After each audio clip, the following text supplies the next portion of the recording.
أسعد الله أوقاتكم أينما كنتم. السلام عليكم ورحمة الله تعالى وبركاته. في كل قعدة وفي كل لمة لازم تلقى الزول البعاين لك من فوق لتحت وكأنه ماسك له قلم أحمر ومستعد يصلح أي غلطة فيك.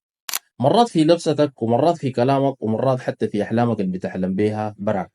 ده هو الانتقاد في أبسط صورة.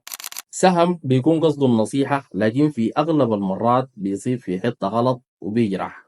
كلنا بنسمع كلمة انتقاد كتير سواء كنا بننتقد زول أو زول بينتقدنا. لكن السؤال المهم، هل بنعرف الانتقاد ده شنو بالضبط وهل بنعرف كيف نتعامل معاه؟ فالفيديو ده جاي عشان يفتح لنا عيوننا على الحقيقة ويورينا كيف نكون مجتمع واعي بعيد عن الجرح والتحطيم وقريب من البناء والتطوير.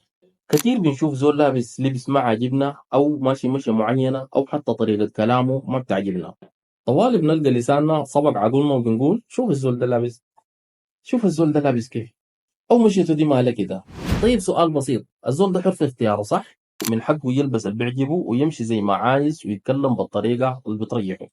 الانتقاد في المظهر ممكن يحطم نفسية الزول ويخليه يحس بنقص مع انه ما عمل اي حاجة غلط. كل زول عنده ذوقه وكل زول عنده حريته، فخلينا نحترم حريات بعض ونركز على الجوهر بدل المظهر. مرات كثيرة بنلقى زول عنده فكرة جديدة او طموح كبير، مثلا عايز يبقى مصمم ازياء او فنان او حتى رائد اعمال.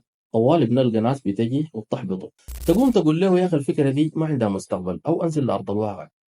طيب ليه نحطم طموح الناس؟ ليه ما نشجعهم؟ كل فكرة جديدة مهما كانت بسيطة ممكن تكون بداية لحاجة عظيمة.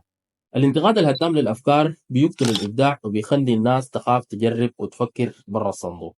خلينا نكون سند لبعض ونشجع بعض حتى لو الفكرة ما عجبتنا. ممكن نقدم نصيحة بناءة بدل التحطيم، لأنه الأفكار هي اللي بتبني الأوطان وبتحقق الأحلام. طيب كيف نقدر نتخلص من طبيعة الانتقاد دي؟ أول حاجة لازم تحط في راسك إنه زي ما لنا الحق في حريتنا في اختيار مظهرنا وفي أفكارنا في كل شيء بخصنا، فغيرنا كمان عنده نفس الحقوق دي. ما في زول وصي على زول، وكل زول شايف اللي بيعمله صح من وجهة نظره. ده ما معناه اللي بيعمله غيرك غلط. الاختلاف سنة الحياة والتنوع هو اللي بيخلي الدنيا أحلى. بدل ما نركز على عيوب الناس خلينا نركز على إيجابياتهم ونحاول نشوف الدنيا من وجهة نظرهم.